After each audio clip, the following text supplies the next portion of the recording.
Olá, bem-vindo a mais um episódio de Memórias Ocultas. Eu sou Flora Dodd, a host de Memórias Ocultas.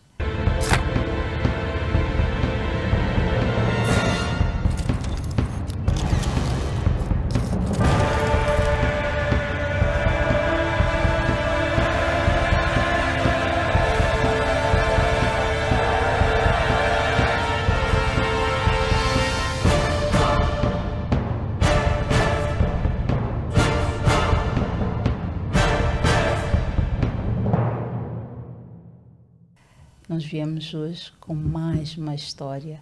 Esta história vai ser muito, mas muito especial, porque não vai ser uma história única, vai ser uma história dupla. Vai ser uma história dupla e vocês vão entender por que eu digo que vai ser uma história dupla. É de memórias, mas de dois convidados especiais. Hoje tenho o prazer de apresentar-vos os meus convidados, que são o Lourenço e o Miguel.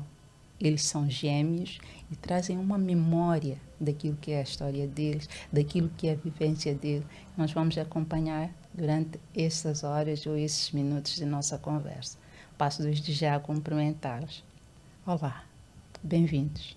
Ah, obrigado. Agora vocês têm que me dizer quem é o Miguel, quem é o Lourenço e vão se apresentar ao nosso público que deve estar curioso em querer conhecê-los melhor, em querer saber da vossa história para poderem se inspirar neles. Olá a todo mundo que está a assistir. Meu nome é Lourenço Carimo. Eu sou moçambicano, natural de Maputo. Eu sou Miguel Carimo, gêmeo de Lourenço Carimo. Somos de Maputo, já que Lourenço disse. Tudo bem. Agora conseguimos notar que o mais extrovertido é o Lourenço.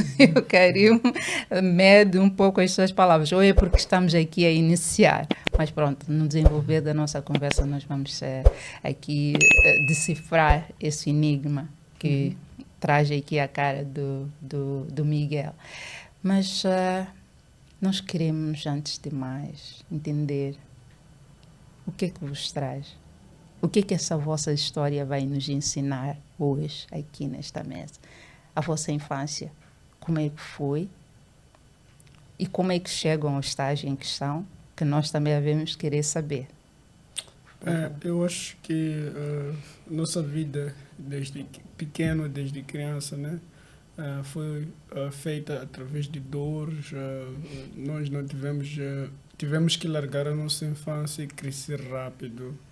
E foi uma situação muito difícil, né?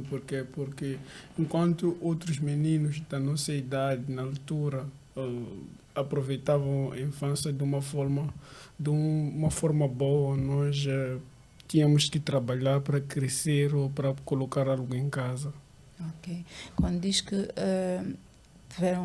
foi uma forma dura que vocês encararam ou que vocês viveram a vossa infância, pode-me explicar qual era essa dureza, o que acontecia nessa fase? Tudo começa quando nossa mãe nos nasceu. Ela teve 2 gêmeos e na altura, nos anos que nós nascemos, a vida era mais difícil. Em que ano vocês nasceram? Nascemos em 2002, dia 27 de fevereiro. Então, quando nossa mãe nos teve, a vida era muito difícil. A minha mãe teve que estar nas ruas da Baixa, da cidade de Maputo, para pedir esmola para nós podermos crescer. Eu recordo que quando nós éramos bebês, segundo aquilo que nossa mãe nos conta, o Miguel pesava 15 quilos e eu pesava 10 quilos. Então, praticamente, a nossa família não tinha muita esperança de que nós íamos viver. Nossa mãe teve que pedir ajuda, já até que foi encontrar orfanatos, porque ela também teve problemas de saúde, então na altura ela não tinha muitas condições para poder amamentar 2 bebês ou carregar 2 bebês. Ela carregava um aqui, outro nas costas, então era uma situação muito difícil mesmo. Miguel, O que quer acrescentar? Porque acho que um fala e o outro complementa neste caso, porque a história é falar de um é falar do outro, né? É, então, isto é dose dupla. Bom, é basicamente o que o Lourenço estava a dizer, né? A nossa infância foi marcada por dor, mas Deus é bom sempre, Ele tinha um plano. E também quero agradecer ao Ministério Arco-Íris, especialmente para o Mano Augusto e a Mana Clara, que foram um instrumento de justiça para a nossa vida. E hoje, olhando para aqueles anos atrás, e segundo as histórias, né, porque nós só tínhamos 2 semanas de vida, quando minha mãe começou a parar nas ruas pedindo ajuda, e Deus enviou uma pessoa que falou deste lugar, que é Arco-Íris, onde cuidam de criança, e lá eles ensinam a palavra, eles também ajudam a criança a crescer, né, de qualquer forma, seja a parte física e a parte psicológica. Ótimo, ótimo. Quer acrescentar um pouco mais E- desta situação do arco-íris? Sim, quando nossa mãe foi para este orfanato pedir o grito de socorro, o orfanato estendeu a mão, minha mãe ia levar uma caixa de alimentação, uma cesta básica e leite materno para podermos crescer. E ela também dava roupinhas para nós, porque imagina, dois bebês sem condições. Foi mesmo um milagre. Quero agradecer mesmo a este Ministério Arco-Íris que fez parte do nosso desenvolvimento para que nós estejamos aqui. Deus usou esse ministério para nós podermos estar aqui, né? Ok. Quer dizer que vocês estavam lá internos, lá eram como internos ou iam para lá buscar este apoio com a vossa mãe? Bom, nós não chegamos de exatamente morar naquele lugar, mas nós sempre, a nossa mãe ia para lá para ter assistência e ela tinha essa cesta básica e ela ganhava leite para poder nós crescermos. Então nós não moramos lá, mas nossa mãe sempre ia para lá para poder ter esses kits. Ok. Olha, nós no episódio passado, houve um episódio que nós gravamos, um dos episódios passados gravamos com uma senhora que passou por momentos assim complicados na vida dela e ela convidava as mulheres para juntarem-se a essas organizações que apoiam mulheres e agora estão aqui a trazer-nos este exemplo de crianças que tinham uma mãe, que a mãe foi apoiada nessas organizações. E é bom vir aqui, não foi uma coisa, eu nem sabia que vocês haveriam de trazer essa história, mas é mesmo para vir chancelar aquilo que a outra convidada nos trouxe. E o que ela conta mais da vossa infância? Eu quero saber um pouco mais desta vossa parte que vocês sentiram na carne, que podem trazer com uma memória, porque nós queremos aqui olhar para aquilo que esta criança passa. E vocês sentiram, e vocês se sentiram, não, se é uma memória, vocês vão trazer aqui para nós, para ajudar a quem está a passar por isso. Bom, quando minha mãe conta as histórias, né? Nós crescemos, nascemos numa família normal, com um pai e com uma mãe. Mas meu pai, ele consumia muito álcool e na altura, minha mãe e meu pai, segundo as histórias, eles brigavam muito. Então, aquilo ali acabou causando uma coisa que não só afetou a eles, mas também afetou a nós.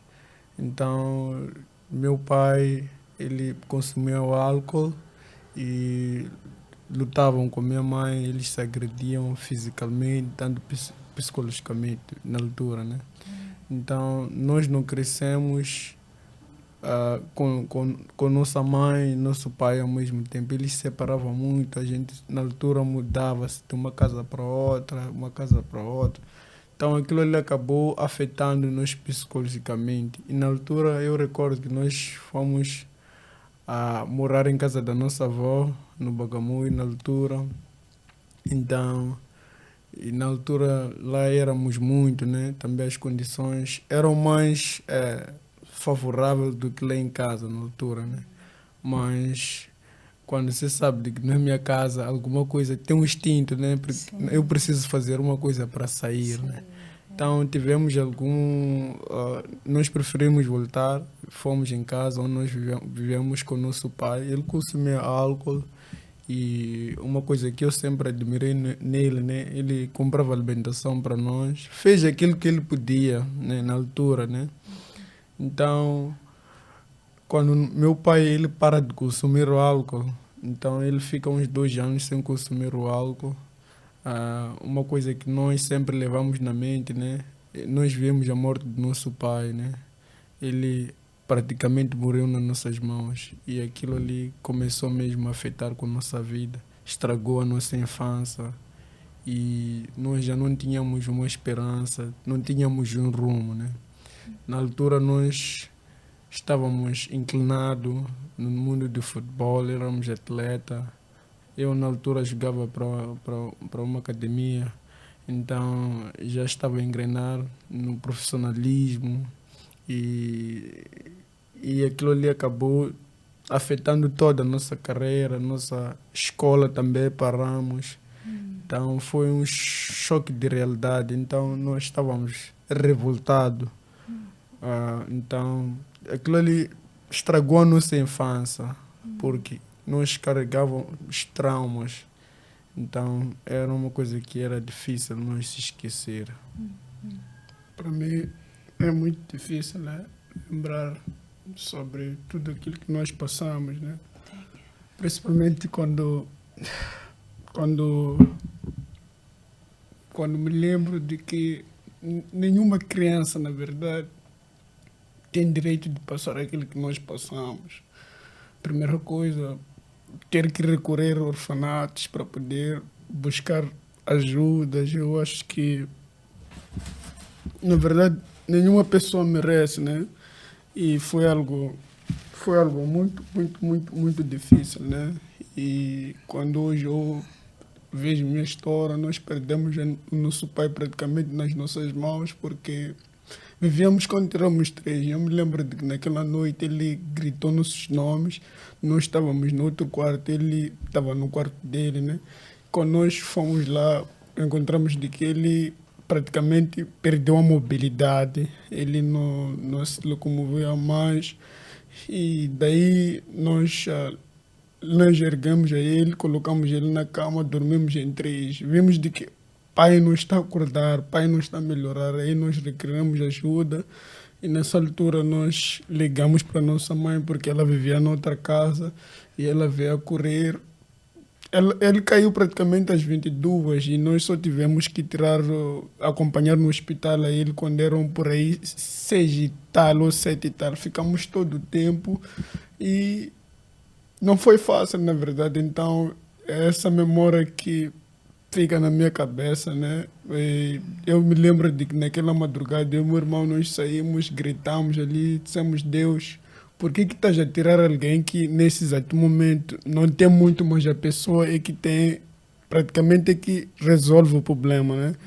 E pelo que o seu irmão está aqui a contar, ele já tinha parado de beber. Já tinha parado de beber. Ele já estava a se regenerar. Exatamente. Já estava convosco. Foi um momento muito, muito difícil, né? E nós, quando fomos a José Macama, ele ficou uma semana internado em coma, sem poder falar, sem poder fazer nada mesmo. Então, foi um momento muito difícil quando nós perdemos o nosso pai, porque mesmo que ele tivesse problemas, mas pai é pai. Então, a vida não parou, a vida começou a ser mais dura, porque nós tivemos que parar de ir para a escola, porque nós tínhamos falta de 600 meticais para fazer matrícula. Pedimos ajuda, ninguém nos deu 600 meticais, nós tivemos que voltar ao Arco-Íris, que nos ajudou com o valor para pagar a matrícula. Ficamos quase 2 anos sem ir para a escola, mas nós sempre tivemos vontade de ir para a escola. Na altura, eu me recordo de que eu estava a fazer 10ª classe. Perdi o exame por falta de dinheiro de taxa de exame, por falta de dinheiro de matrícula. Então, a vida não foi fácil. tive que ir para o mercado grosso de Zimpeto, vendia água. Sofri tanto com a polícia municipal, porque na altura eu carregava aqueles baldes ali para poder vender água, para poder mesmo colocar o pão em casa. Então foi algo que marcou muito a nossa vida, a nossa trajetória. Vocês falam, nessa altura, que idade vocês tinham? Vocês só são 2? Não, nós temos outros irmãos, nós somos os mais novos e somos, na parte da mãe somos 5, na parte do pai somos 5, uma perdeu a vida da minha irmã, então agora ficamos em 4. Okay. E os outros irmãos? A história é vossa. Uhum. Os outros membros da família, Bom, onde é que estavam? O que é que acontecia? Porque nós não caminhamos só. Estamos num meio em que existem outros membros da família. E vocês, ainda mais sendo os mais novos, o que é que estava a acontecer? bom, Todos vocês estavam a sofrer com os mais velhos ou só vocês é que estavam a sofrer? eu acredito dessa forma, né? Na altura, a minha irmã que estamos a seguir a ela também decidiu emigrar para a África do Sul, procurando uma vida melhor, né? Então, na parte do pai, temos mais 3 irmãos. 3 irmãos, né? Mas nós não estávamos próximos deles, né? Por quê? Porque eles também têm a sua mãe e também o pai não teve aquele espírito de nos unir, então praticamente não existia nenhum afeto, não era dizer que eu tenho irmão, né? Tenho irmãs, tenho irmão. Mas o que acontece é o seguinte, eu conheci meu irmão na parte da mãe, o mais velho neste caso. Não há muito tempo conheci também ele, porque ele também tem um pai dele que ele também foi morar em Gaza neste caso, né? Então ele voltou quando tinha 24 ou 25 na altura. Okay. Então eu só ouvia que tinha um irmão mais velho na parte da mãe. E eu não aponto dedos a ele, não julgo a ele, porque eles também estavam a lutar com a vida. Mas para nós foi muito difícil, né? Porque nós teve um tempo onde nós procuramos para a nossa família e ninguém estava perto neste caso. Uma outra pessoa, mas falando numa parte geral, assim, ninguém esteve perto. Então, aquilo ali causou uma dor para nós, né? Então, porque nós acreditamos que todos nós aqui temos família, ninguém não tem família aqui. Então, na altura, nós ficamos sem estudar, problema de ciências medicais. E aquilo ali, nós sempre tivemos vontade de ir para a escola, se formar, ser alguém na vida, ser uma referência. Então, desde criança, nós tínhamos este sonho de mudar a nossa história. Então, mais uma vez, o arco-íris fez um papel muito importante na nossa vida. E eu sempre tenho orgulho daquele lugar, porque Deus usou aquele lugar. Se as pessoas hoje conhecem um gêmeo, Lourenço e Miguel, talvez as pessoas não entendem de onde nós saímos, de onde nós vimos. Lá nós não recebemos só comida, só pagarem para a nossa escola, mas eles colocaram uma semente na nossa vida, que é a palavra do amor, né? Então, eu sempre tenho orgulho daquele lugar e sempre digo que aquele lugar é um lugar onde as pessoas sem esperança apanham esperança. Hoje nós somos exemplos, somos formados, somos professores de educação física, temos viajado ao redor do mundo e também trabalhamos com a seleção de Moçambique. Temos também tirado alguns atletas para o estrangeiro, mas lembro do meu passado, de onde nós estamos a vir. Então, eu acredito que para Deus nada é impossível. Então, nós se identificamos como José na Bíblia. Eu sempre digo o seguinte, né? Que nós sempre tivemos sonho de estudar, no sonho de formar-se, estarmos educados assim, né? Porque na nossa família, o nosso histórico, não tem muitas pessoas acadêmicas. Falo de família de pai, falo da minha mãe, dos meus irmãos. Somos poucos que tivemos essa oportunidade de estar formado.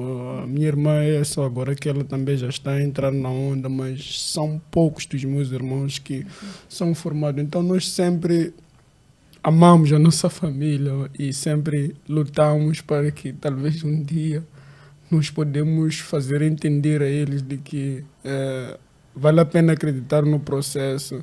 E o que mais me espanta é que tudo isso que nós sofremos, eu nunca tive ligação diretamente assim com a família do meu pai.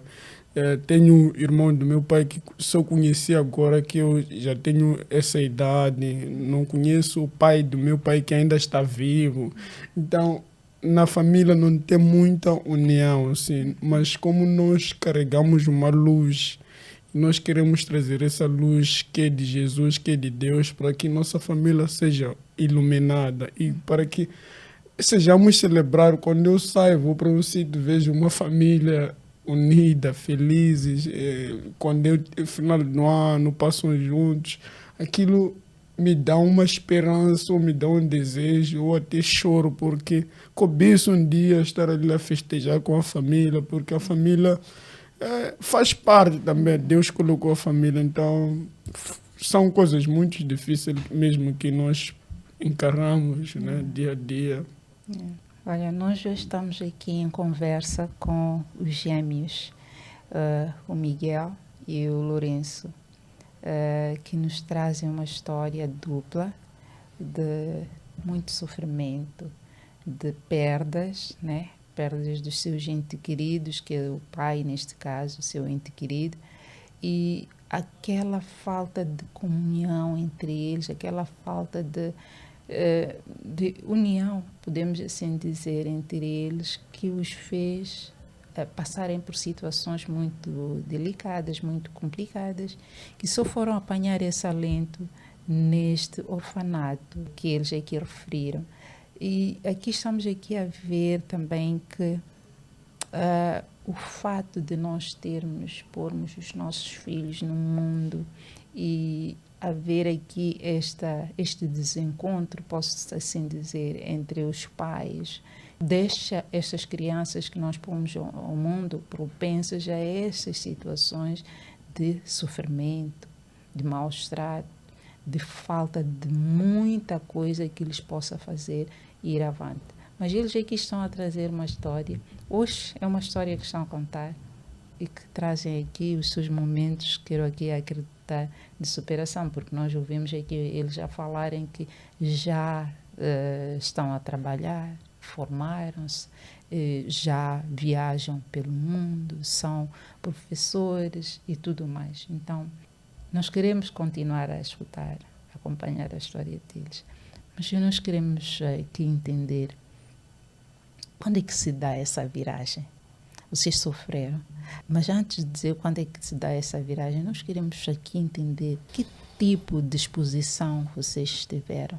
Falou um pouco do desempenho, estava lá, passou mal com camaradas. Nós queremos entender o que vocês passaram. Eu acho que a pior dor que talvez eu e meu irmão passamos, né, é no recinto escolar. Eu me recordo de que chegou um momento onde nós tivemos que lutar e fazer tudo por nós mesmos. E comprar aquele uniforme, aquilo era o melhor que nós tínhamos, mas eu me recordo de que nós comprávamos uniforme ali mesmo no mercado, no grossista ali no parque, aqueles que fazem em casa, né? E aquela calça de uniforme não demora muito a rasgar-se ou quebrar, ou mesmo as linhas saem tão com facilidade, ou mesmo a pasta de costas. Nós usávamos plástico para ir para a escola, que segurávamos cadernos na mão, ou se essa minha irmã volta da África do Sul, às vezes, como ela trazia a pasta, sempre ela dava, usam junto. Então, a pior dor é chegares numa escola, encontrares outros alunos que levam uma vida em relação a ti. Você tem que trabalhar, ele diz, o pai ontem comprou para mim isto, ontem o pai comprou para mim pizza, e você não tem um pai presente ou uma mãe que está disponível em poder te dar uma pizza. Aquilo é uma dor, mas nos incentivou muito a lutar e a estudar e a nos tornar aquilo que nos tornamos, porque cheguei no momento a dizer, aquilo que eu estou a passar ou aquilo que nós passamos, nós não queremos. Quando nós tivermos filhos, nossos filhos não podem passar aquela dificuldade, então nós temos que fazer o diferente. Então essas coisas que nós tivemos que passar, a igualdade, a dor da igualdade, chegares num sítio por não teres coisas em condições, até se for uma calça boa, mas falo de rasgada, você tem que se virar. Não estou a falar da qualidade ou do preço da coisa, mas estou a falar de você ter uma coisa que você diz que, pelo menos eu tenho um uniforme para ir para a escola, então foi um momento muito difícil. Miguel. Eu sempre falo desse jeito, né? A dor mudou muitas coisas em nós, mas ela não nos destruiu. Então, confiar em Deus nos momentos difíceis da nossa vida nos ajudou muito. Então, aquilo ali... Nesta altura, vocês eram crianças. Éramos crianças. Fala de Deus hoje. Nessa altura, vocês tinham noção de que, buscando a Deus, vocês iam superar? Bem, eu ia para a igreja na altura, né? Falo na altura quando tudo nós nascemos, nós sempre estudamos numa escola onde tem uma igreja, tem um culto nas terça-feiras, nós íamos, acreditava no Deus, mas no momento que clamei a Deus, numa noite, chorei, porque eu queria que o milagre acontecesse com meu pai. Aí eu fiquei revoltado com Deus. Eu disse, Deus, por que você tira o provedor? Se você é Deus bom, por que você tirou meu pai? Então foi um momento muito difícil para meu irmão. E quando nós deixamos Deus, a vida piorou. Nós passamos coisas que talvez são difíceis até esclarecer ou explicar, mas passamos por humilhações, passamos por desprezos, nosso psicológico já não estava não estava a funcionar de um bom sentido, até que um dia vimos de que não tínhamos nada para comer. Lembro de que nós chegou num momento onde nós vivíamos de papaias como jantar, por não ter arroz em casa. Nós olhamos para a direita, para a esquerda, para frente e para trás, não tínhamos retaguardas.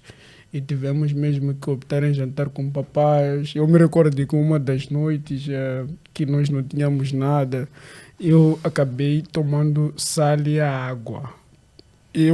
Por que eu tomei sal e água? Acreditando de que o sal e a água tornam-se mistura, aquilo dava força para poder encarar, porque durante o dia até que nós íamos brincar com os nossos colegas, mas à noite nós só deitados na cama a ver o teto, ou as chapas, ou o barrote, não aparecia sono porque a barriga roncava. Até que nós tivemos a ideia de beber água e sal e fomos assim crescendo. Funcionava.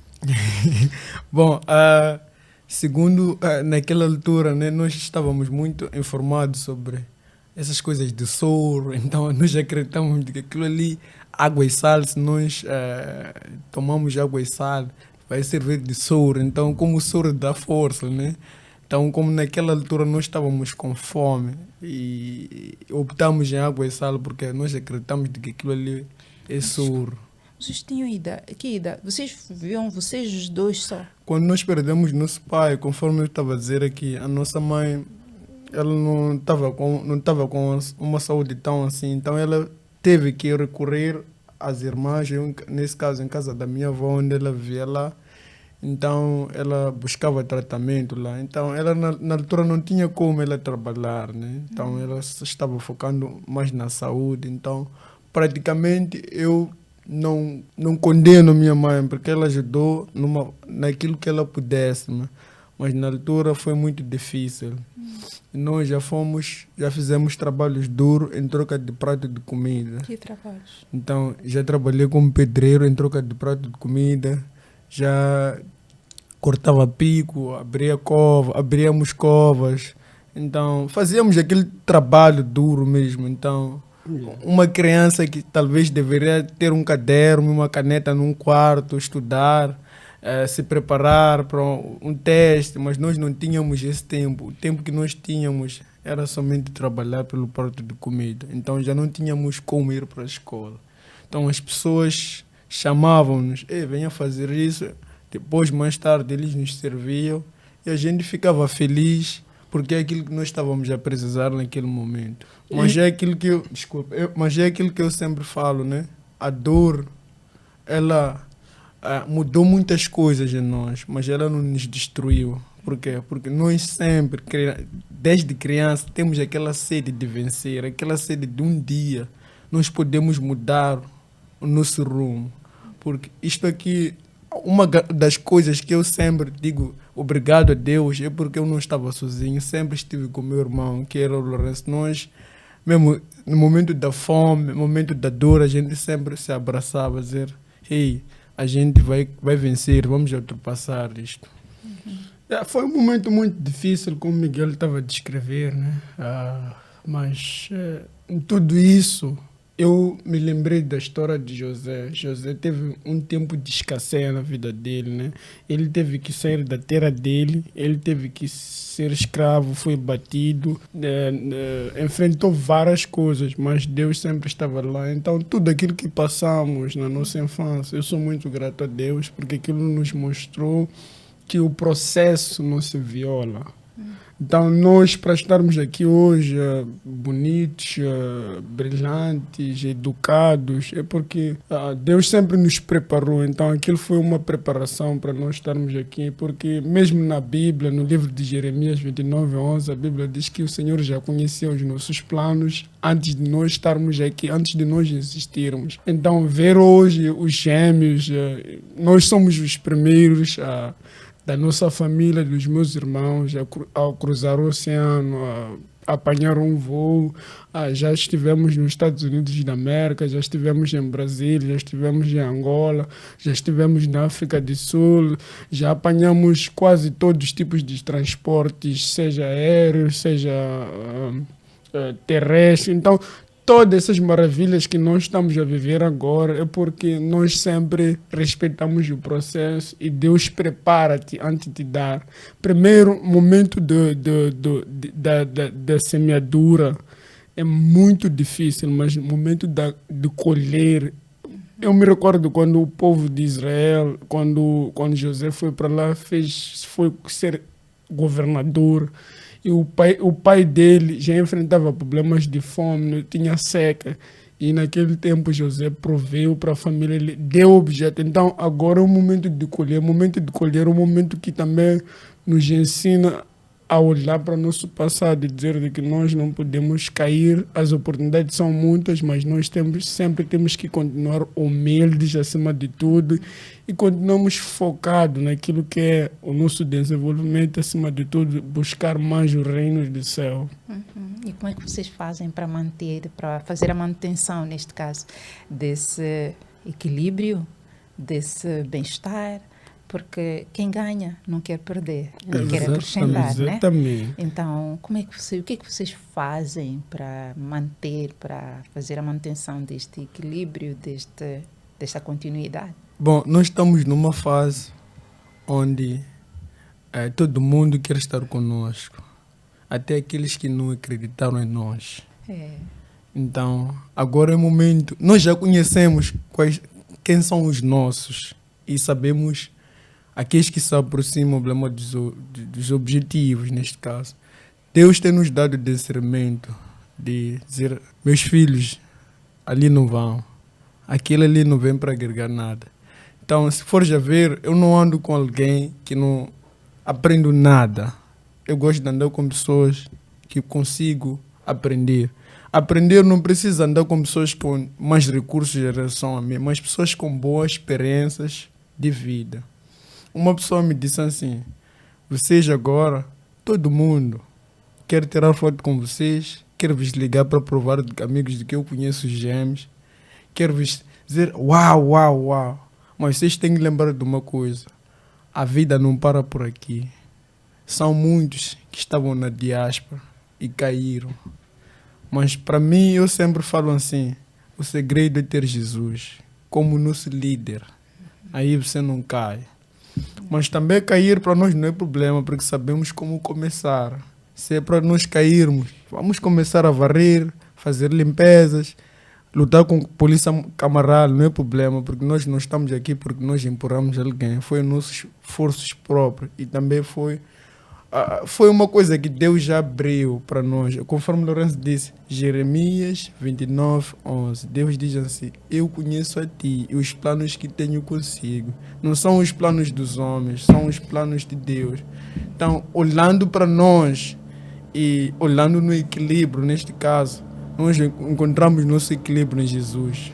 Miguel estava a falar aqui sobre saber, mesmo nós cairmos. Eu me recordo, o nosso primeiro, não vou dizer, mas na altura, o nosso primeiro emprego, que dia 28, nós tínhamos uma oferta básica, foi ser faxineiros.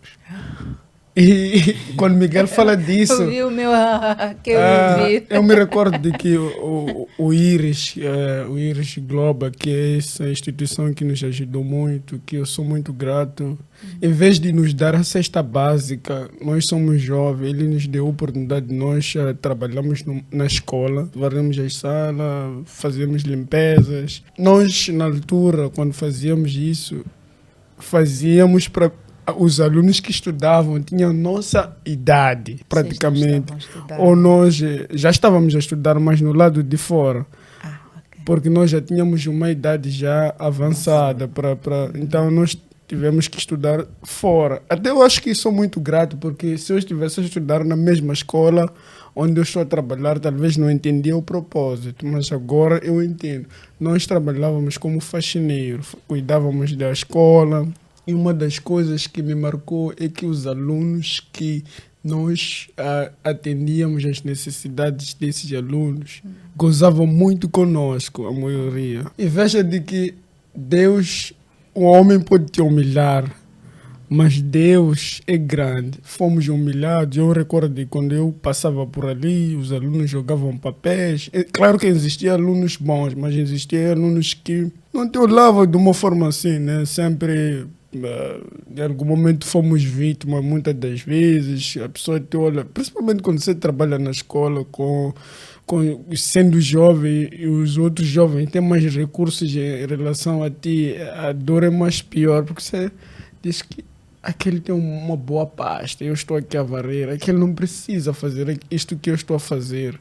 Mas 2 anos depois, quando nós estávamos a fazer a formação, porque nós íamos a trabalhar e à tarde íamos a fazer a formação de educação física. Quando nós acabamos, e quando nós estávamos já no período de estágio, desde já quero agradecer ao diretor Mazil. Ele disse: vocês estão a terminar, já estão na fase de estágio, então venham lá. A partir de hoje, vocês já não vão ser mais faxineiros. Percebe? A partir de hoje, vocês já não vão mais trabalhar nas limpezas. Vocês vão ser assistentes de professor de educação física. A partir de hoje, vocês já não são mais faxineiros. Vão ser assistentes de professores de educação física. Ali na mesma escola. Na mesma escola onde eu trabalhei como faxineiro. O diretor nos chamou. Ele simplesmente perguntou: como é que vai a vossa jornada na escola? Senhor diretor, nós já estamos quase a terminar. Já estamos no período de estágio. Ele disse: a partir de hoje, meus meninos, meus filhos, vão trabalhar como professor de educação física. A sensação foi aquela, tipo, Deus existe. No sítio onde eu trabalhava para grupo de alunos que não acreditaram em nosso progresso, porque eles sempre tiveram um conceito de que eles são pobres, que eles nasceram para nos servir. Não todos, mas a maioria, alguns, porque os jovens riam mesmo de nós. Nós tínhamos aquelas roupas ali de faxineiro, aquelas luvas, e todo mundo ria. Mas a partir daquele dia que o senhor diretor disse: a partir de hoje, vocês trabalham como professor de educação física, como assistente, e vão apoiar o setor pedagógico. Eu disse: meu Deus, Jeremias 29 está só a cumprir. Tem uma coisa que nos marcou muito, né? Quando o senhor diretor diz assim: vocês já não vão fazer limpezas, a partir de hoje vão se juntar ao grupo de professores. Então, graças a Deus, não tivemos aquilo de nós tipo, queremos escrever CV para procurar emprego. Não, Deus já criou pontos básicos. Então, aqueles alunos que nos chamavam de nome, nos chamavam de nomes que não são agradáveis, né? Faziam xixi de qualquer maneira, que ele vai limpar, faziam aquilo ali, né? Então, eu disse, uau! Então, a partir dali mesmo, nós começamos a dizer, entrou um orgulho, né? Que eu disse também, aqueles que me fizeram aquilo, agora eu estou no comando deles. E veja só... Mas não se vingou deles. Aí foi. E aí, o senhor diretor, nós fomos anunciados numa formatura. Dizer, estes aqui já são professores. Não são faxineiros, são professores. Saíram de uma classe para outra classe. Então, aquilo ali começou a nos dar uma energia. Aquele espírito de vencer começou a mais a crescer. E nós nós se sentimos dizer, uau, agora somos professores. Nós continuamos a trabalhar muito duro. E eu sempre falo que nós vamos passar por um processo, mas não precisamos violar esse processo, porque é através do processo que você se treina. Então, o diretor Mazil disse, meninos, vocês já não são faxineiros, agora são professores. As responsabilidades são outras. Eu olhei para o meu irmão, ele é professor. Eu sou professor. Uau! Então, no dia que eu coloquei aquela bata, comecei a dizer, nossa Deus, de um menino que sai daquela família, virou professor. Então, olhando para aquilo ali, para a nossa vida, a nossa história, eu sou testemunho disso. Para Deus, nada é impossível. Deus é o nosso Criador, Ele tem grandes planos para nós. Muitos se limitam. Eu não posso varrer, porque varrer não é para mim. Às vezes Deus usa aquilo ali como uma porta. Você não sabe. Se eu tivesse negado de varrer ou fazer limpezas na escola, não estaria aqui. Mas Deus usou a história de Josué para passar como escravo. Aquele era o processo dele. Então, nosso processo era passar como um faxineiro, passar dificuldades. Então, hoje, nós olhamos para aquelas dificuldades como um treinamento. Porque nós acreditamos assim, um jogador de futebol leva anos a treinar. Não para de treinar, todos os dias treina. Porque quero melhorar todos os dias. Então, nós acreditamos que aquilo que um jovem está a passar hoje, talvez está a passar mais em relação a nós. É um processo que você precisa respeitar. E uma das coisas que talvez o Miguel não disse, aqueles alunos que nós tínhamos aquele, no primeiro dia tínhamos aquele espírito de que você vai render. Mas depois daí eu fui percebendo de que nós não podemos devolver com a mesma moeda. Às vezes, aquele menino foi usado com Deus para me treinar. Eu aprendi a ser paciente, aprendi a ser humilde, aprendi a ser o que eu sou hoje, graças àquelas pessoas que às vezes nós achamos de que são barreiras para a nossa vida. Se hoje eu estou aqui, é porque às vezes nós nos limitamos ou colocamos coisas na nossa mente. Às vezes tem pessoas que vêm para bloquear a tua vida, porque nós também existiram pessoas que lutaram com o nosso progresso, existiram pessoas que não acreditaram de que os gêmeos estarão formados, que os gêmeos poderiam estar onde estão hoje. Existiram pessoas que acreditaram em nós. 90% das pessoas não acreditaram de que nós seríamos isso. Porque mesmo no meu bairro, meu pai era grande bêbado, bebia. Eu me recordo de que às vezes, quando eu sempre fui apaixonado pelo futebol, quando eu estava a jogar, um amigo dizia, teu pai caiu, simplesmente fez necessidades maiores nas calças. Chorei mesmo, mas aquelas crianças ou aqueles vizinhos que diziam de que aqueles vão ser que nem o pai, que é um grande bêbado, hoje os filhos deles são bêbados. Eu nem um calço não tomo, mas existem muitos jovens que me riam, que tomam calços, que são drogados, que estão cansados, que tinham mais condições em relação aos gêmeos. Mas o que eu quero dizer é que barreiras na vida sempre hão de haver, mas nós sempre temos que ter uma mentalidade assim. Aquela pessoa, eu sou grato àquela pessoa, porque aquela pessoa veio para me treinar. Eu, na verdade, estou aqui emocionada com a vossa história. É muito forte. E é mais forte ainda quando vocês dizem que não devolveram o mal pelo mal. Não há aquele ressentimento. Vocês usam aquilo tudo que vocês passaram como uma alavanca para vos pôr. Usaram aquilo como uma alavanca para vos pôr aí onde vocês estão. E não há motivos para vocês fazerem essa retaliação, para vocês fazerem esse jogo de ódio ou de sei lá. Isso. Vocês simplesmente olham para trás e dizem que não, aquilo era para nos levar até este porto onde nós atracamos, onde nós chegamos. E isso é muito mais do que importante, porque aqui vocês mostram que são pessoas preparadas, são pessoas que não caíram nesse sítio ou nesse nível, nesse estágio em que vocês estão por acaso. Vocês tiveram esse processo, como disse o Lourenço, tanto como o Miguel, aquilo era um processo de preparo, né? Exatamente. Para vocês chegarem até onde estão.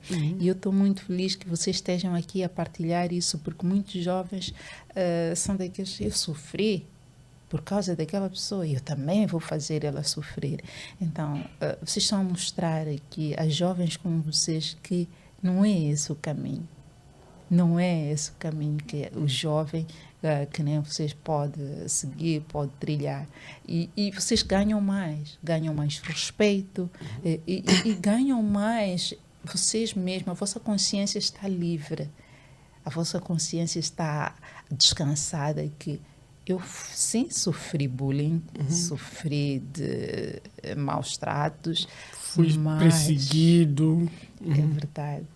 E quero ver no seio familiar como é que vocês se sentem depois de tudo isso. Vocês estão aqui a falar da parte exterior, da parte externa, que é na escola, no mundo de fora. No seio familiar, porque vocês sofreram aquilo que vocês sofreram. Talvez as pessoas outras podem não estar a sentir porque não sabem, não sentiram a dimensão do vosso sofrimento, sabe?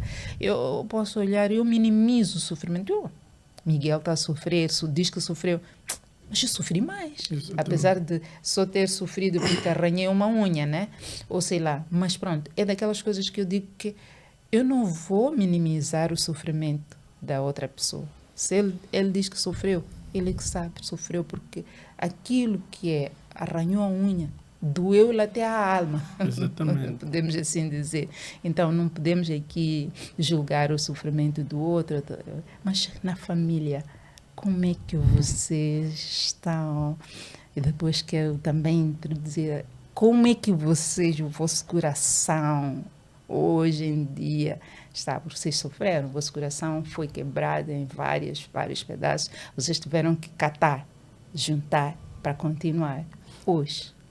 Olhando para hoje, dentro da nossa família, eu sei que a nossa família não acreditou em nós. Eu sei disso, eles não acreditaram no nosso potencial. Sabe quando chegas na família, você olha para aqueles dois meninos e você olha para a situação dos juros deles. Eu estou a falar dos pais, neste caso. São inferiores, eles estão embaixo. Porque minha mãe é aquela que ela chegava num sítio, limpava. Era o trabalho dela dentro da família. E também aquilo ali também chegou numa fase onde eu senti de que não estão a acreditar, não acreditaram em nós. Mas hoje todo mundo liga. Quando eles estão com os amigos para provar que nós somos família. Ele diz, esse aqui não acredita de que eu sou teu primo. Este aqui não acredita de que eu sou tua tia. Mas Nós não guardamos mágoa, nós amamos a nossa família, porque nós temos orgulho de nascer naquela família. Mas é aquilo que eu estava a dizer, a nossa família não acreditaram em nós. Mas hoje todo mundo tem orgulho de ser familiar de gêmeos. Todo mundo quer os gêmeos. Por quê? Porque já viram de que eles superaram. E veja só, hoje nós temos oportunidade de ajudar filhos, sobrinhos, irmãos dos nossos, irmãos dos nossos pais, irmãos da nossa mãe, escola. Nós temos a oportunidade de ajudar. Então veja como Deus faz. É por isso que eu sempre falo, para Deus nada é impossível. As pessoas não vão acreditar em ti, mas você não procura provar que eles devem acreditar em ti. Mostra o trabalho, os resultados é que falam. Então, hoje são os resultados que estão a falar. Não é nossa boca, é o resultado. Ontem eu chorei, alguém me ligou que há anos a pessoa não me liga para dizer que eu estou num grupo de amigos aqui comigo. Eles não acreditam de que eu sou teu tio. Fala para eles. Eles não é possível. Então, mano, a vida é assim mesmo. As pessoas não precisam acreditar em ti. Você tem que acreditar a você mesmo. E é uma das coisas que eu vou falar, né? Eu e Miguel, nós somos muito apaixonados às missões. Eu e Miguel, nós viajamos alguns nas vilas onde há mais dificuldades, oferecemos bolas, oferecemos material escolar para meninos que não têm roupas, para meninos que estão a passar mesma situação, talvez ou pior da nossa, né? Para incentivá-lo de que vale a pena, porque eu hoje vejo de que nós somos testemunho vivo daquilo que nós passamos e daquilo que as pessoas estão a passar. Porque trazer alguém que talvez não passou uma coisa assim para ele dar uma palestra, aquilo que nós fizemos, as pessoas não ficam muito concentradas, mas quando diz que aquele é um dos nossos, que está ali, que hoje tem a oportunidade de pisar em lugares onde para eles ainda é impossível, ou não vem isso como... Não vem isso como daqui a 2 anos pode acontecer, mas quando chegam os gêmeos numa vila, nós ali sem corrente elétrica, sem casas de banheiros ou casas de banhos em condições, nós chegamos, unimos grupos de jovens, unimos grupos de adolescentes, unimos a ele com uma bola e a Bíblia, oferecemos algum lanche, mostramos de que nós somos família, nós estamos juntos, vocês são a resposta da vossa família, vocês são os Moisés, vocês são os José da vossa família, vocês são as Ter, são pessoas que Deus vai usar para mesmo poder mudar a situação da vossa família, mas para isto acontecer, vocês devem passar aquilo que estão a passar agora. Porque algo automático, se eu amanhã dizer você, a partir de hoje, Miguel é presidente de Moçambique, sem ter passado por um estágio, uma preparação, é muito difícil administrar o país ou dirigir o país.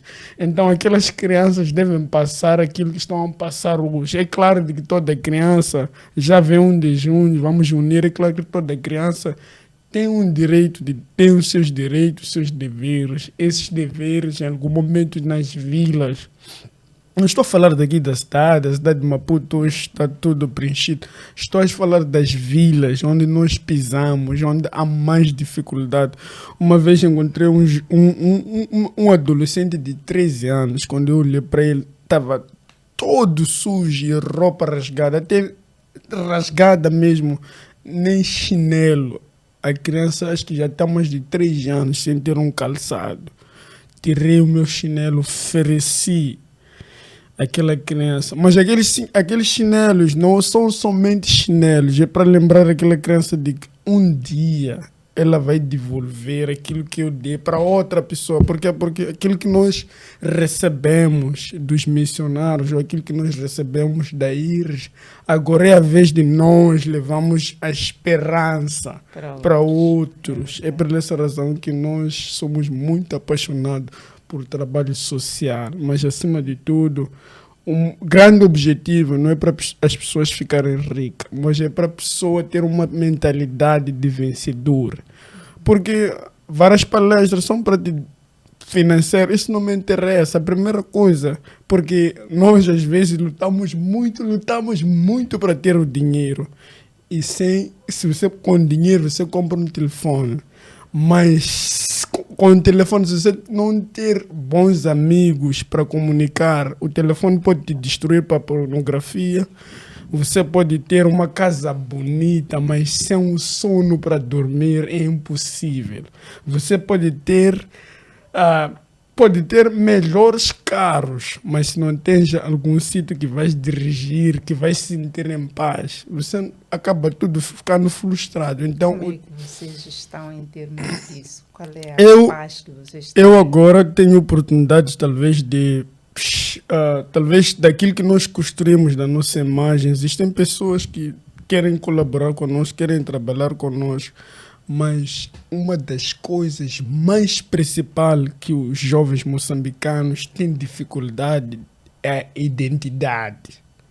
Nós temos que conhecer a nossa identidade, saber quem é o Lourenço, quem é o Miguel, para que está neste mundo. Então, quando nós vamos para as vilas, é para dar esperança, não para dizer que a pessoa vai ser rica, vai ter dinheiro. Nós não acreditamos. É possível, pode acontecer, mas nós trazemos mensagem de esperança que amanhã vocês vão mudar os histórico da sua família. Pode ser financeiro, pode ser espiritual, pode ser físico. Vocês vão dar alegria para o povo moçambicano e isso está a dar impacto. Todo mundo já venham dar palestras, já venham aqui pregar, já venham fazer isso. Então é algo que nos impacta muito ver isto, né? Que Deus está nos a usar como solução de algumas pessoas que não têm esperança.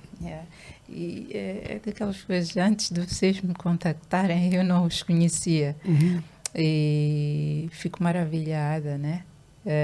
Por ter essa história aqui contada aqui neste nosso podcast, Memórias Ocultas, porque, primeiro, são jovens, segundo, são homens. Normalmente temos recebido mais convidadas do que convidados. Então, são homens. Então, isto vai aqui trazer esta... vai trazer esta coisa que não só mulheres é que passam por momentos difíceis. Os homens também passam por momentos difíceis, momentos de superação. E existe este lado também, que eles também têm a coragem, porque, por exemplo, pode-se dizer que eles sofrem, sim, mas não têm coragem de dar a cara. Então, vocês estão a trazer esta imagem nova, não diria, mas esta imagem de que o homem também consegue expor aquilo que que foi a sua jornada, aquilo que foram os seus desafios e aquilo que foram, os seus sucessos, né? E trazer este exemplo para vocês. Eu estou muito feliz por isso. Então, eu quero, aqui neste momento, pedir que vocês deixem um conselho para as crianças, os adolescentes e jovens que já passaram por aquilo que estão a passar por aquilo que vocês já passaram e que vão enfrentar essas dificuldades e que vão depois um dia dar a volta por cima, estar no estágio já de mais equilíbrio, de mais melhores condições que as anteriores. O que é que vocês têm para dizer para eles neste momento? O meu conselho para os jovens ou para todo mundo que estiver a assistir Acredito que muitos dos jovens dão um conselho de acredita, mas eu vou ser diferente, né? Vou usar um homem que muitos conhecem, né? José Deus colocou o sonho na vida de José. E o pai de José tinha um sonho de dar uma túnica a José. Mas, para acreditar que se Deus coloca sonho na tua vida, ou se tens um sonho que sentes que Deus colocou, acredita. Sonho do homem é arrancado. Os irmãos de José arrancaram a túnica de José e jogaram todo o sangue do animal na túnica de José e foram entregar ao pai. O sonho do pai de José de oferecer a túnica a José praticamente morreu. Porque do momento que José leva a túnica, vai dizer aos irmãos, destroem a túnica. Então, Deus tinha sonho, guardou o sonho na vida de José. O sonho era o seguinte: José ser governador do Egito para mudar a história da família. E você é a pessoa, e se tens esse sonho, Deus vai mudar o sonho da tua vida. É só acreditar e lembrar que o sonho do homem é arrancado, assim como o pai de José ofereceu a túnica e a túnica foi arrancada. Mas Deus tem um propósito na tua vida, vai acontecer. Miguel. O meu conselho é, jovens, vocês têm a responsabilidade de mudar o vosso rumo.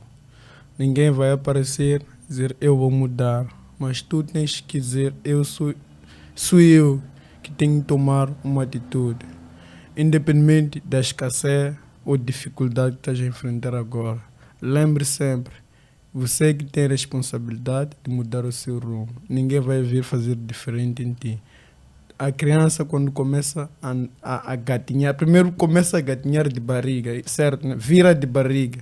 Depois ela começa a dar pequeno, começa a levantar e começa a carregar a cabeça para frente e começa a gatinhar, a cair. Então, lembre sempre, eu e você temos responsabilidade de mudar a nossa história. Ninguém mudou a minha história, eu tomei uma responsabilidade e Deus me ajudou. Então, eu e você temos responsabilidade de mudar o nosso rumo, a nossa história. Boa. Será que eu sempre gosto de orar, principalmente para o meu país, para os jovens moçambicanos. Como dá para perceber, estamos numa reta final. Talvez, se tiver a oportunidade, eu orar. Fica à vontade.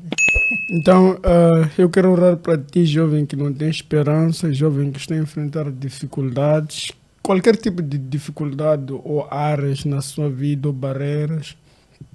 Senhor, venho com o meu coração humilde embaixo de ti para dizer-te que eu sou muito grato, porque o Senhor tem nos abençoado, o Senhor tem nos usado como canal, como ponte. Senhor, aquele jovem que está a assistir ou aquele jovem que vai ver o podcast, que o Senhor possa tocar o coração, que o Senhor desperta acima de tudo o espírito de te seguir, o espírito de acreditar no amanhã, porque nós sabemos de que os gêmeos acreditaram no amanhã e hoje se estamos aqui é fruto do acreditar da fé. Senhor, abençoa e nós oramos para este país, para que o Senhor coloque a mão em Moçambique, para que nós possamos te servir e te seguir, para que este país seja um país maravilhoso, um país de paz, um país que acima de tudo coloca o Senhor no centro como governador, como presidente.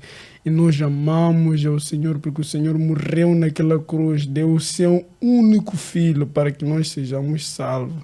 Em nome do Senhor Jesus. Amém. Um abraço. Muito bem, muito obrigada. Mas eu estou tão maravilhada com a vossa presença aqui, com a vossa conversa, com a vossa história, na verdade. Conversa é uma coisa, mas é com a vossa história que eu estou maravilhada e que eu vou abrir um espaço para das próximas vezes, quando vocês acharem que querem trazer de novo o evoluir da vossa história, possam vir aqui trazer.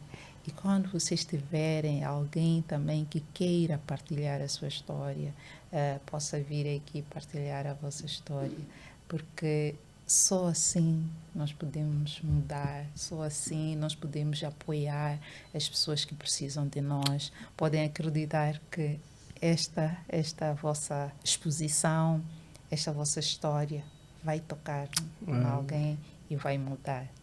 Muito obrigada, gêmeos, como vocês mesmo se chamam.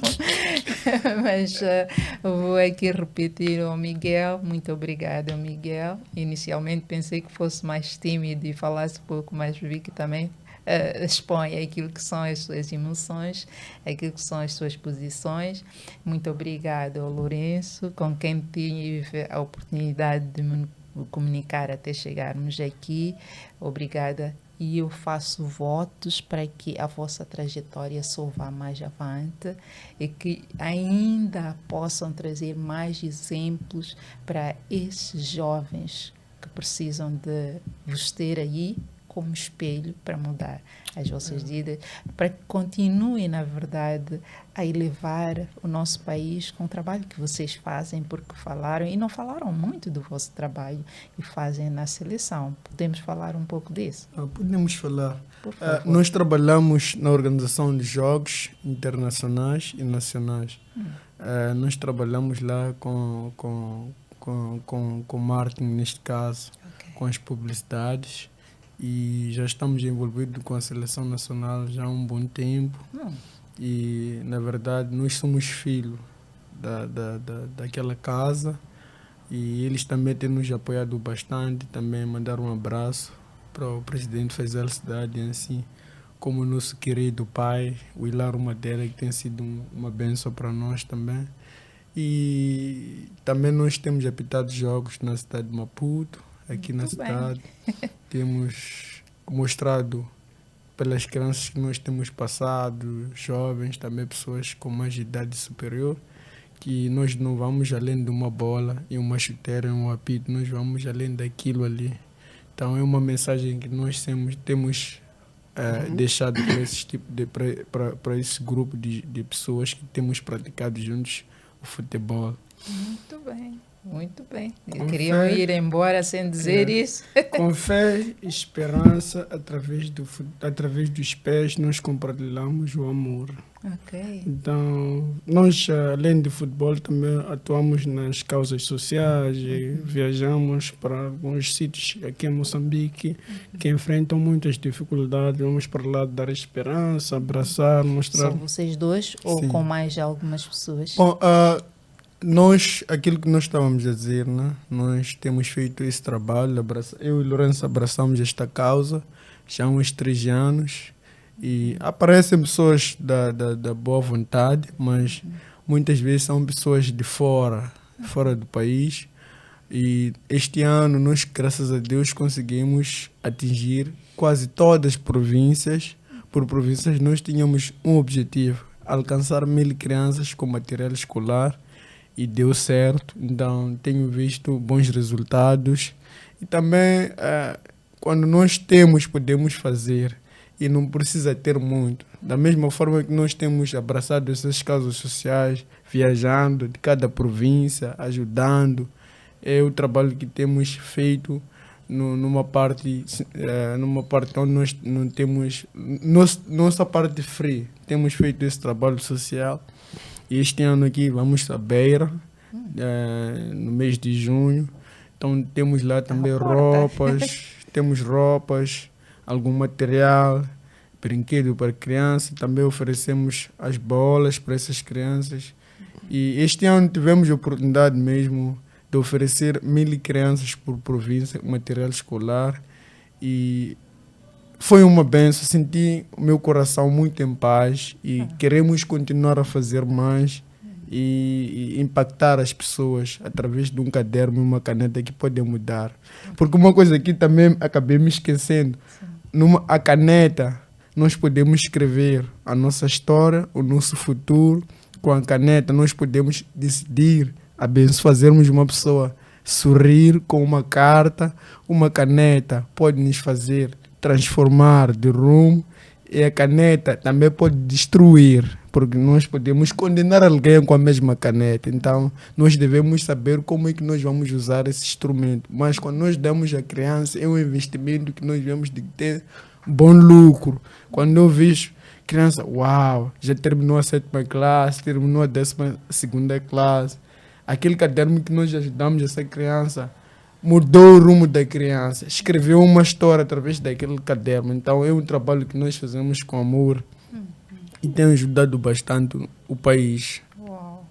E não é sobre nós existem muitas pessoas que estão com fome, que querem cesta básica, mas eu e Miguel trazemos um conceito muito diferente. É claro de que se vais ao vilarejo, vais a uma vila, tem pessoas que talvez só têm uma refeição por dia, e é muito difícil às vezes para dar palestra ou conversar com essas pessoas quando Sim, estão com fome.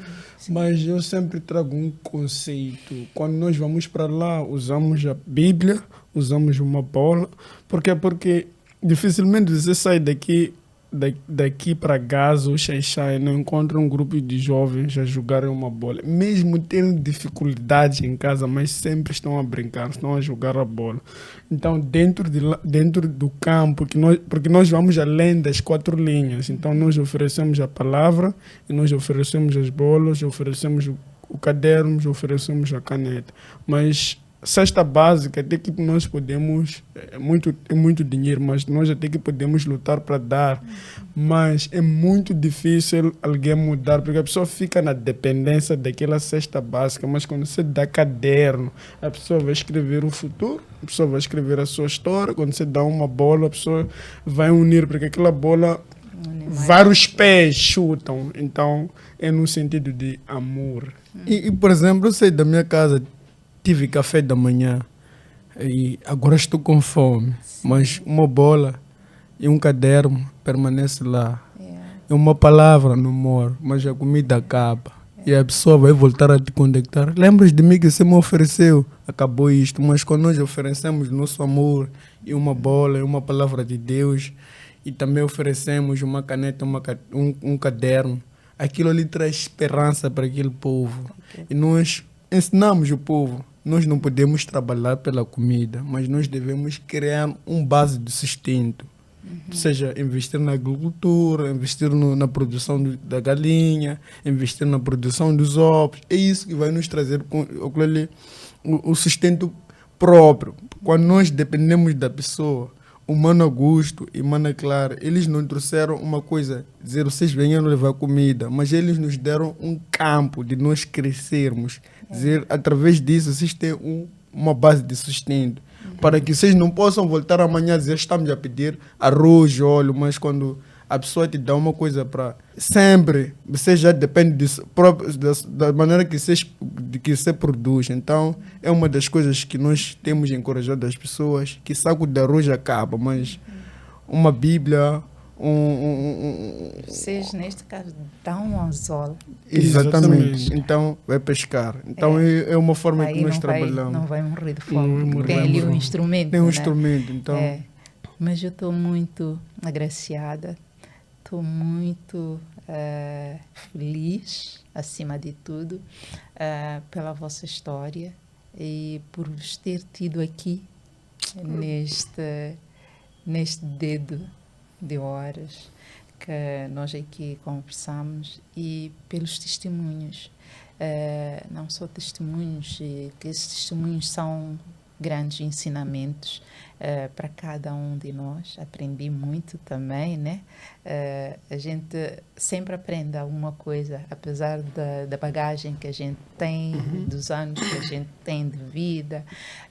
A gente sempre aprende quando estamos em uma conversa. Eu quero dizer mais uma vez muito obrigada e que as vossas coisas sejam iluminadas por Deus, tudo quanto forem a fazer. Obrigada aqui pela oração que endereçou aqui aos nossos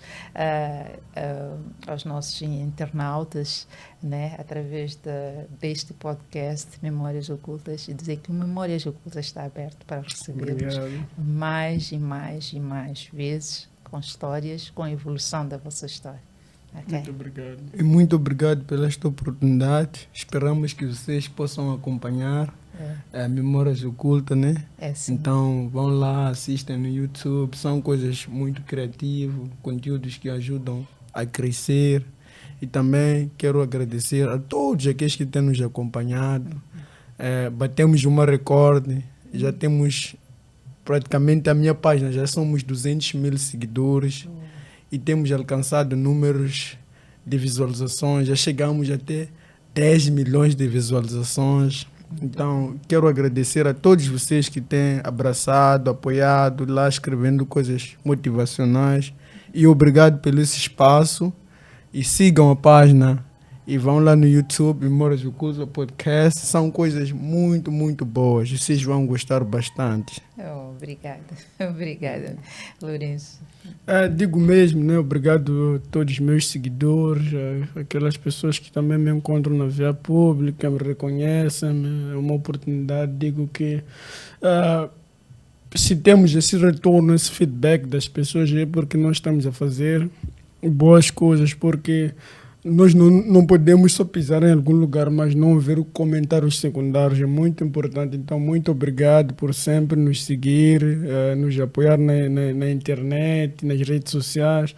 E também digo mesmo, Memórias Ocultas é um podcast muito bom e educativo. Vocês sabem muito bem de que eu não participo em qualquer coisa. Se estou por aqui é porque é educativo, acima de tudo. Nós aprendemos com histórias de pessoas que também passaram do mesmo processo que outras pessoas estão a passar. Então vão para o Instagram, YouTube, Facebook, acompanhem lá e digam, nós estamos aqui porque assistimos Gêmeos. Boa. Quero pensar, muito obrigada. Olha, nós queremos também agradecer a si que acompanhou a nossa conversa do início até o fim, até aqui. Queremos dizer que nós hoje tivemos uma história super, mas super abençoada e super, super interessante. Tivemos aqui conosco os gêmeos, o Lourenço e o Miguel, que nos trouxeram a história deles de muitos desafios, isso aqui é muita superação e muito trabalho. Olha, trouxeram-nos aqui a história do amor ao próximo. Não podemos só amar-nos a nós mesmos, amamos também os outros. Eles nos trouxeram aqui a história do amor ao próximo. Muito obrigada para si. Nós queremos convidar-lhe também a inscrever-se nas nossas páginas, a assistir os nossos podcasts que já estão lá, dos outros que já passaram por aqui, acompanhar as nossas histórias no Facebook, no Instagram, no TikTok. Estamos lá, no YouTube, claro, e dizer que nós continuamos aqui aguardando a si, que tem uma história de superação, que tem uma história que acha que vai apoiar as outras pessoas a saírem da dificuldade que se encontram. E queremos dizer que pode vir contactar-nos, pode trazer a sua história, pode vir partilhar conosco essa sua história. Muito obrigada. Eu sou Flora Dodd, a host de Memórias Ocultas. Eu me despeço dizendo tchau. Até lá.